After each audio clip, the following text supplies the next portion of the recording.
In the world of fictional debates, few come close to who would win in a fight between the paragon of comics and the martial arts master of manga. Often when people come up with debates like this, it's because the characters have a lot in common. Think about Mario versus Sonic, or Naruto versus Ichigo. So with that in mind, the characters who people debate the most about must be pretty similar, right? Well, yes, but I think some people take that a bit too far. I've seen people even call Goku a Superman clone, which is quite extreme. On the other hand, some people will go the opposite route, saying they're not similar at all. That the dub mischaracterized Goku to be a hero, while he's not.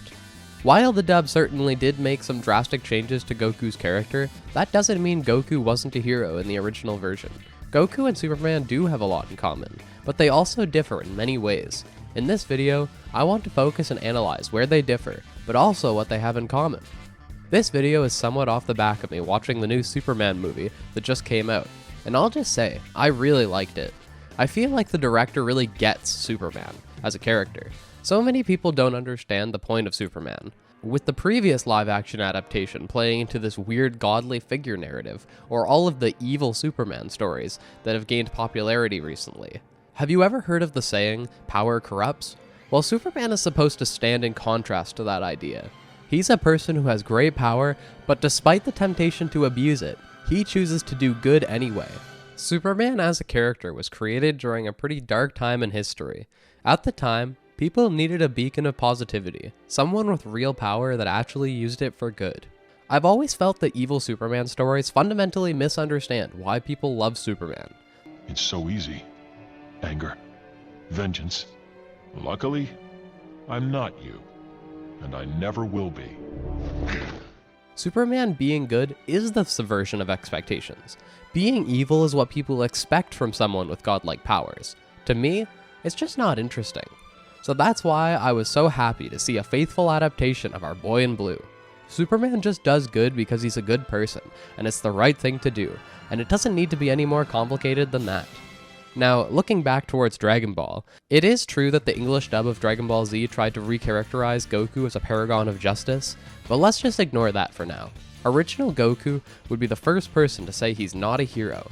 He's just a simple guy. He's a free man who does what he wants. But while Goku pursues his selfish desires throughout his life, along the way he can recognize right from wrong. When Goku sees someone being treated unjustly, he will step in to help. Just like Superman, it's not that complicated. If someone is in need of help, Son Goku will rise to the occasion. Regardless of what he himself thinks, that's what being a hero is all about. There's also a level of naive optimism with Goku that I find extremely interesting.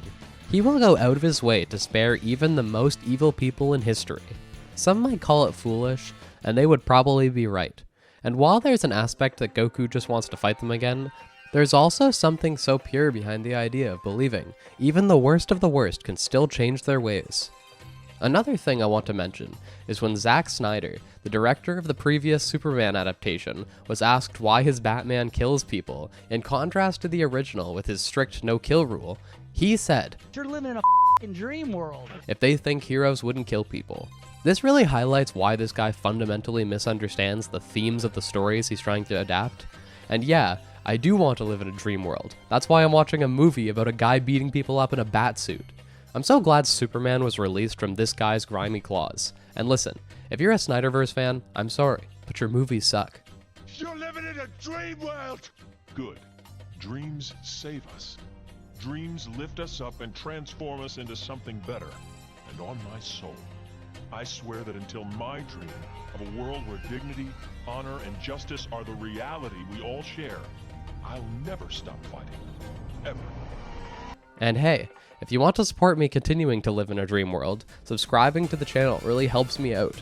The more support we get, the more I can double down on content creation. Superman is unequivocally the strongest, and that's why his choice to do good with his power is so compelling, because he could take over, but he chooses not to. This status as the strongest is another reason he gets compared to Goku. I'm sure you've heard someone say, "Can he beat Goku though?" before. Dragon Ball is known for its over-the-top power, and among the Dragon Ball cast, Goku is constantly the frontrunner in terms of power. Now, while Dragon Ball doesn't really lean into the idea of with great power comes great responsibility, Goku does fit the bill of someone who uses their power responsibly. More so, Dragon Ball leans into concepts of self-improvement, that anyone can be great if they work hard enough. This status as the strongest is another reason they get compared so much, but as I've said, their power represents different things in their respective stories. Now, we've talked about their differing worldviews and the themes of their stories, but on a far more literal front, what about their origin stories? They're pretty similar, right? Well, you all know Superman's origin story, a super powerful baby narrowly avoiding the impending destruction of his planet, going on to grow up on Earth and become its defender. Well, that story for Superman has been pretty much set in stone at this point, but Goku's origins are a bit more messy. Throughout the entire first half of Dragon Ball, Goku was just a monkey boy living in the woods. It's only halfway into the story that we finally learn that Goku was an alien sent to Earth to wipe out the inhabitants of the planet, only to hit his head and forget his mission. Now, I feel like these origin stories are decisively different. Superman was sent away by his parents in an effort to protect him, while Goku was sent to destroy. Goku's home planet also ends up being destroyed, but Goku wasn't sent away for his own protection. It was just standard procedure. Goku just ended up being lucky to survive. So despite a few similarities, I don't really consider their origins to be that similar. I honestly don't even think Superman was on Toriyama's mind when he was writing Goku's origin. But alas, for some unknown reason, over like 20 years later, Akira Toriyama would return to permanently ruin Goku's origin story. As a special chapter attached to Jocko the Galactic Patrolman, Dragon Ball Minus depicts Goku's parents reenacting Superman's origin story beat for beat. This is honestly one of the worst things to ever happen in Dragon Ball. It not only ruined Goku's origin story, but it also did irreversible damage to Goku's father Bardock. Years later, the Dragon Ball Super Broly movie would cement this origin story into the Dragon Ball Super canon. So going off that, then I guess you can give a point to the Goku is a Superman clone crowd. But even with that, I still don't think they're that similar personality-wise. Now, generally to me, I don't really respect this Goku origin story retcon. In general, I will ignore it whenever possible. Sure, it's part of Dragon Ball Super now, but whenever talking about anything before Dragon Ball Super came out, I default back to Goku's proper origin story from the original manga. So yeah, Goku and Superman are both aliens that are good people that do good things, but on a personal and narrative level, they differ greatly. They're both icons that kids everywhere can look up to, and the dub making Goku even more heroic only fed the flames of comparison. Now, just for you, I'll talk about Goku vs. Superman. As you likely know, Death Battle, who really capitalized on the versus debate concept, made several Goku vs. Superman episodes. Generally, Death Battle has very poor research. If you're looking for an accurate answer to the question of who wins based on power scaling, don't watch Death Battle. The big issue with Goku vs. Superman is Death Battle doesn't understand that there are like over 50 different versions of Superman, and they just mashed all of them together like they're the same person.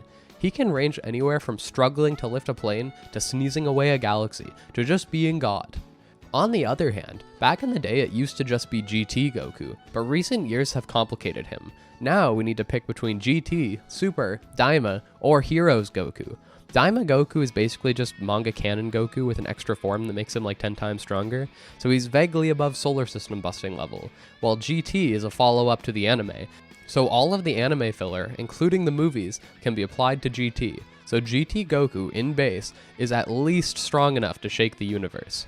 Following him, Super Goku is also shaking the universe in his first arc, and Heroes Goku is Super Goku if he was a bajillion times stronger. To answer this question in good faith, you need to pick which version of the characters you're comparing. My take on the debate is most Gokus beat most Superman out there, including the normal ones you think of when I say Superman. But the top percent of Ultra Cosmic God Supermen do beat Goku, so generally, my answer to the question of who wins between Goku versus Superman is that Goku wins if you're talking about any normal Superman, but Superman wins if you really want him to. So that's my take on Goku and Superman. I've genuinely loved both characters my entire life. We have all these cynical people out there that don't believe in anything good in the world. One of the reasons I like fictional stories so much is because they're a beacon of positivity in my life. I like to think that even if most people aren't like Goku and Superman, I can try my best to be like them myself. I hope you have a great day, and I'll see you next time.